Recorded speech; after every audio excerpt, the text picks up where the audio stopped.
Welcome to a special 15-year anniversary episode of Stories from the NNI.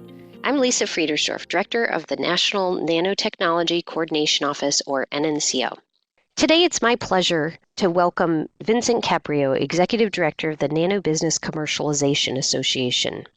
Vincent was deeply involved in the development and passage of the 21st Century Nanotechnology Research and Development Act, signed by President Bush in 2003. Vince, thank you so much for being here with us. Could you share some of your thoughts as you reflect on this 15-year anniversary of the signing of the Nano Act? Sure. What I really am proud of for the nano community is what's been done with the National Cancer Institute and nanotechnology research. It's really been phenomenal.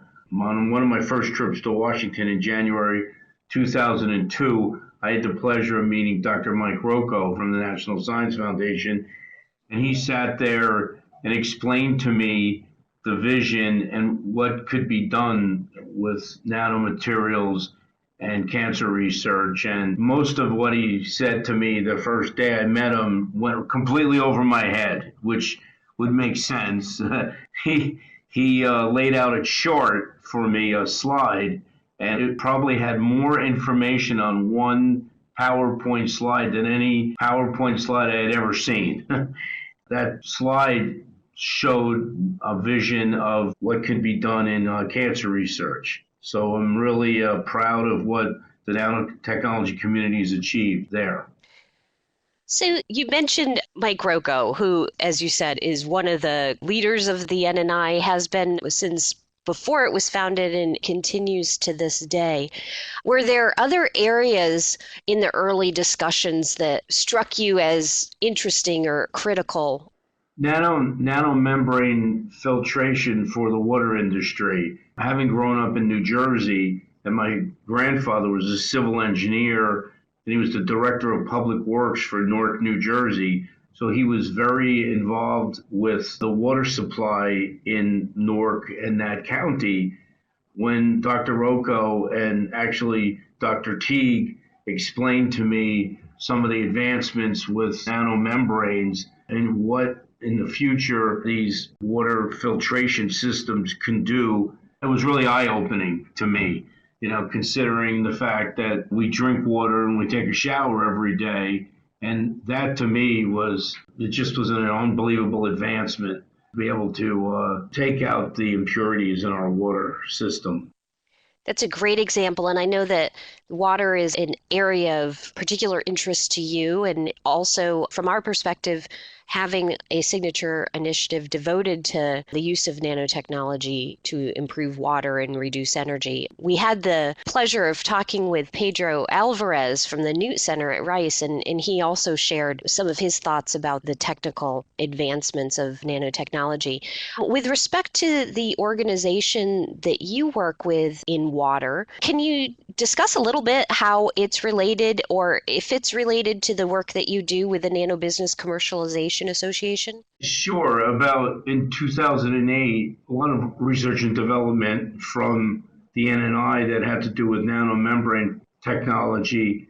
And some of the people that were in the water industry had said to me, we really enjoy coming to your nanotechnology conference. However, we're part of the water industry, so would you like to start some water conferences, because we love these nanomaterials fellows and we love these people that are involved in chemistry, but we could be more specific and talk about repairing water infrastructure through the use of these emerging technologies. So Mark Molozeski and I started the Water Innovations Alliance Foundation to discuss repair of America's water infrastructure. So it was interesting that the emerging technology was nanotechnology, and then it was easier for us to kind of communicate into an industry. Can you share your thoughts on what you attribute this continued interest within the business community? So our founder, Mark Molozeski, he understood that there was a real push for the National Nanotechnology Initiative. And I sat down with him in November of 2001, and he needed somebody to be the executive director to actually run the organization. And I said to him, organizations that I had seen that were doing well always had a clear mission statement. So we sat there and we defined the mission statement, and it's been the same mission statement, and that is to advocate for the National Nanotechnology Initiative. Number two, to promote the commercialization of products from the science of nanotechnology. And then number three, to be able to explain to our legislators and our leaders the environmental health and safety aspects of nanomaterials. So we had a very clear mission statement from day one, and I thought that we need to have those 3 bullet points, and to this day, we have the same 3 bullet points in our mission statement. I started these conference calls, and the conference calls that I have monthly with the members, we have 50 or 60 people on those calls. We're there talking about the NNI, we're talking about the commercialization of products from the science of nano, and number 3, we're talking about environmental health and safety. Well, and I agree that your calls lay out very clearly updates about environmental health and safety regulations or activities, and not just in the U.S., but worldwide that could impact U.S. companies, and then also the policy update. So as you think back over the events you've held and the activities, is there a certain event or something that happened since the signing of the law that really strikes you as a pivotal point in the time that the NanoBCA has been advocating for industry? We started in the fall of 2001, so the actual piece of legislation was signed by President Bush December 3rd, 2003. So that was a pretty big day in the life of the nano community. I mean, it's been a marathon, so it hasn't been a sprint. So if you look back, there's been numerous hearings that we had last decade in front of the Science and Technology Committee, which we had numerous companies that talked about where they were at with their research. And also the late Larry Bach, who was very involved with us day one. He had started, I think, 40 life science companies. And it was really wonderful to see that he was able to have this science fair.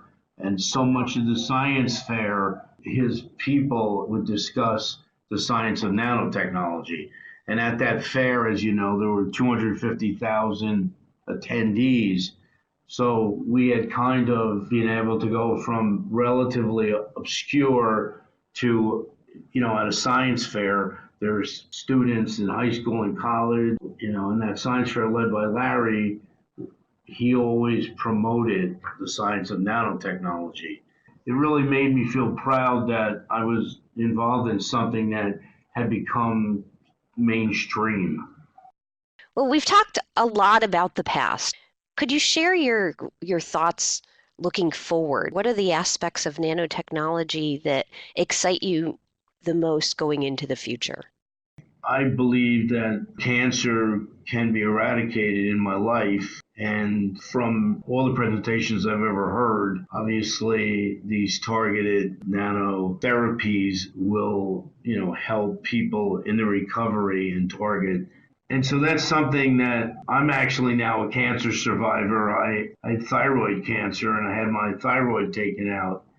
And even in talking to my surgeon and then my follow-up, even the therapy that I had was different than 20 years ago.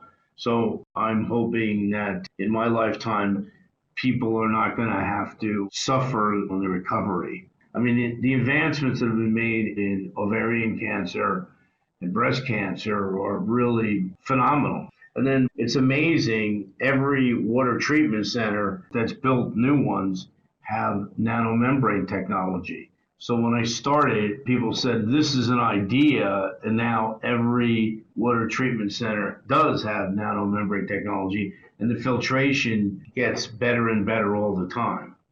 So, Vince, I think we've come to the end of our time today. The last thing I would say is any of the nanotechnology companies that are in business today are real survivors. They had the capital to survive, but more importantly, they had the products that industry wanted, and they were focused on it. And this is very important, that you have to know who's going to buy your nanomaterial. I know that sounds obvious, but I think that was the lesson of the '08 and '09 recession. It's amazing. You see the survivor, and they've continued to grow. It's been wonderful. And it's wonderful that the National Nanotechnology Initiative continues on and NNCO continues on. It's just wonderful, and it seems as if we're going to continue on for a number of years into the future. Vince, thank you so much for taking the time to talk with us today. This has been really a great conversation, and I very much appreciate your time. Thank you for joining us today for this special 15-year anniversary edition of Stories from the NNI.